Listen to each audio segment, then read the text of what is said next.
My goodness, never, ever apologize for a W, let alone 8 W's in 10 games. Good morning to you. Good Monday morning. I'm Dejan Kovacevic of DK Pittsburgh Sports. This is Daily Shot of Pirates. It comes your way bright and early every weekday. If you're into football and or hockey, I also offer daily shots of Steelers and Penguins in the same place that you found this. Pirates 3, Orioles 2. Pirates take 2 out of 3 from what just might be Major League Baseball's best team, certainly by season's end, based on ample precedent from 2023 and all the other pedigree that organization's stockpiled. And just wait till you see what they have coming from AAA Norfolk if you're into keeping an eye on teams around baseball, potentially great teams around baseball. That's what this one is.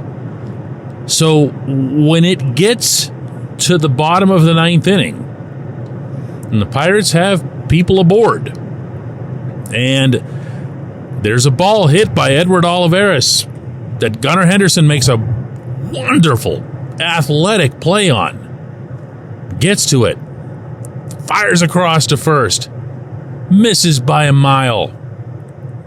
The winning runs score. You don't apologize for that. You don't say, but we got a little bit lucky there. You didn't. You didn't. What you have to think about here is that over the course of all 3 games, you got yourself stunningly, in a couple of cases, good starting pitching. Jared Jones wouldn't have been a surprise, but Jones outlasting some early struggles, that was pretty neat to see. Bailey Falter, I don't even know what to say about what happened Saturday, but he went from looking like he had no business being in the bigs to, a left-handed Nolan Ryan. And then yesterday, you have Marco Gonzalez out there getting the job done. None of that's fluky. None of that's something where you go, this is so bad, we're getting so lucky. You just don't do that. You don't do that because that bottom of the 9th never shapes up. It never means a thing if it wasn't for everything that led into it. That's just the nature of baseball. And then there's also little stuff too. You've got to be able to overcome the bad stuff that you do. And even the best teams, and the Pirates aren't one of those, despite what it shows right now in the overall Major League Baseball standings. Even the best teams are going to screw up. And the Pirates have screwed up. They've made some mistakes in the field. They've made some mistakes on the base paths. It hasn't been clean. Derek Shelton's been the first to acknowledge that throughout these 10 games. And, yesterday, here's what he had to say whenever he entered the press conference area. Have you seen the picture of me when I got hired and what I look like now? Yeah, this isn't the kind of thing that makes a manager, sleep particularly well at night. You love to have the wins, but you love almost as much, and maybe at this time of year even more, having just the plain old good baseball. Well, there's going to be examples of that along the way that maybe don't get noticed.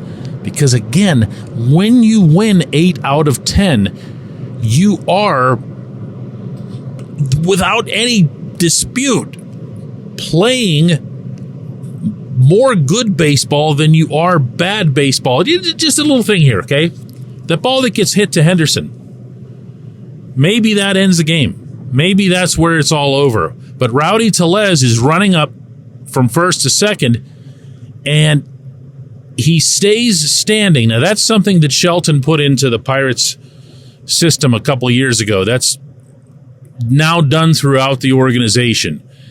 They don't see the benefit, and I think they're right, meaning the Pirates brass, in sliding there. Why are you making it easier on the fielder to throw over you? Stand there. Make him throw around you. He's not going to throw right at you. He really, really hates you, he might. But it's not going to get him an out. He has to have the onus on him to throw the ball around you. Well, Rowdy's a pretty big dude. And Rowdy goes marching in there. He actually kind of slows down a little bit. he's got that big target that you have to avoid. Henderson throws around him, and there it goes. Now, you're going to see all kinds of different discussion and debate from the Baltimore perspective as to what actually happened. The Orioles clubhouse seemed to come to the consensus that, Henderson was just so fortunate to have come up with the ball in the first place. He did make a really, really good play, and that from there he just kind of rushed it a little bit. Maybe he had some jolt of energy, the whole youthful enthusiasm thing and whatever else, but they did that thing.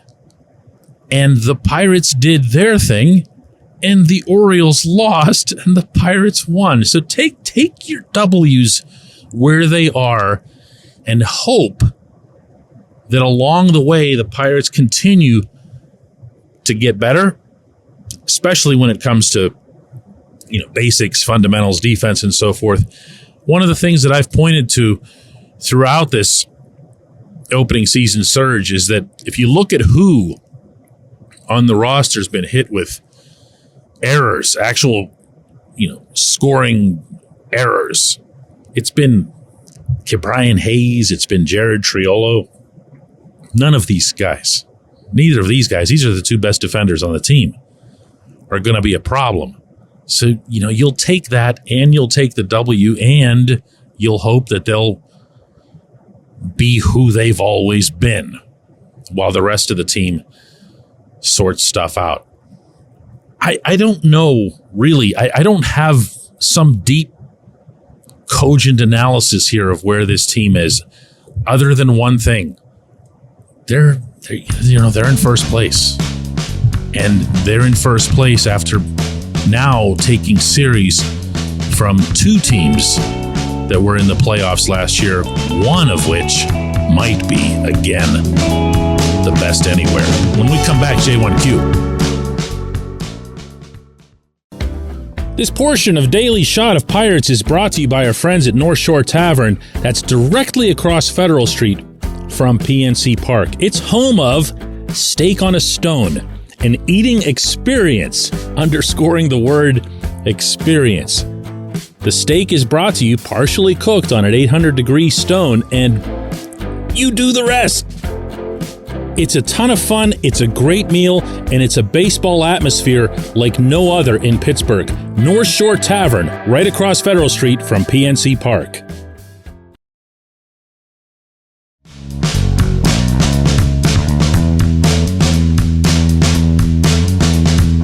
And today's J1Q comes from Josh, who says, "Hey DK, I just wanted to say I owe Bailey Falter an apology for being so harsh last week.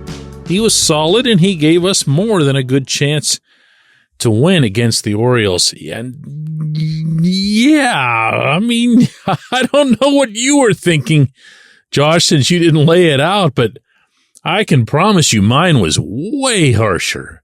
I didn't want to see him in the big leagues again. I did allow for at least the possibility that management had produced some sort of statistical data or bio whatever data that Falter and his stuff and his arm slot and the fact that he's a lefty was going to somehow line up well with either the Marlins or the Orioles, which was the only conceivable thing I could think of that would have gotten him out of spring training. Never mind getting 2 starts in the majors. But then if you think back to the game in Miami, he gave up 5 runs before there was a single out and then nothing else. And then he goes out against the Orioles and does what he did, 6 unbelievably great innings. And he's weird, man. He had 10 starts in 2023. 7 of them were like that. 7 of them were you just, wow, this guy's really somebody who's got a future, even though he's in kind of his late 20s. And then he has starts where he's just the worst thing you've ever seen. He just implodes. And that's a tough tough call for anyone to make. What you can be sure of, and I mean really sure, is that if you're the Pirates and you let him go and he gets waived, someone else is going to take him. Someone else is probably going to address those 3 disastrous starts. They're going to find a way to get him some sort of escape hatch or parachute to avoid those. And when things get bad, they don't have to get epic bad. And otherwise, live for those 7 good ones, if that ends up being the ratio. Look, I said what I said. I expressed what I expressed. I felt what I felt. I'm not really in the business of apologizing for that sort of thing, because the last time I laid eyes on Falter, he was horrendous in Miami. And, oh, by the way, he was horrendous all through spring training. So it's wonderful that he did what he did. Here's hoping, including for him, that he continues to bounce back and becomes part of this. But when I'm looking at this team and I'm looking at 4th starters or 5th starters, however it is that breaks down over the course of the season, I'm not thinking about him. I appreciate the sentiment. I appreciate everybody listening to Daily Shot of Pirates, and we're going to do another one of these tomorrow.